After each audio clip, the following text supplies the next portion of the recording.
ಬಳ್ಳಾರಿಯಲ್ಲಿ ಬ್ಯಾನರ್ ಬೆಂಕಿ, ಅಹಂಭಾವಿಯಲ್ಲಿಯೂ ಬೂದಿ ಮುಚ್ಚಿದ ಕೆಂಡದಂತಹ ಪರಿಸ್ಥಿತಿ. 4 ಜಿಲ್ಲೆಗಳ ಒಟ್ಟು 1000ಕ್ಕೂ ಅಧಿಕ ಪೊಲೀಸರ ನಿಯೋಜನೆ.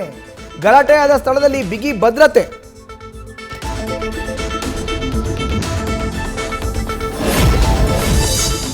ವಾಲ್ಮೀಕಿ ಪುತ್ಥಳಿ ಅನಾವರಣ ಕಾರ್ಯಕ್ರಮದ ಬ್ಯಾನರ್ ವಿಚಾರದಲ್ಲಿ ಜಟಾಪಟಿ. ಬಳ್ಳಾರಿ ಬ್ರೂಸ್ ಪೇಟೆ ಠಾಣೆಯಲ್ಲಿ 11 ಮಂದಿಯ ವಿರುದ್ಧ ಎಫ್ಐಆರ್.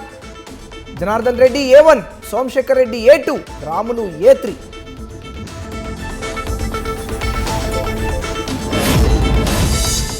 ಬ್ಯಾನರ್ ಕಿಚ್ಚಿನಲ್ಲಿ ಕಾಂಗ್ರೆಸ್ ಕಾರ್ಯಕರ್ತ ಬಲಿ. ಬಳ್ಳಾರಿ ವಿಮ್ಸ್ ಆಸ್ಪತ್ರೆಯಲ್ಲಿ ರಾಜಶೇಖರ್ ಮರಣೋತ್ತರ ಪರೀಕ್ಷೆ. ಶವಾಗಾರದ ಮುಂದೆ ರಾಜಶೇಖರ್ ಕುಟುಂಬಸ್ಥರ ಆಕ್ರಂದನ.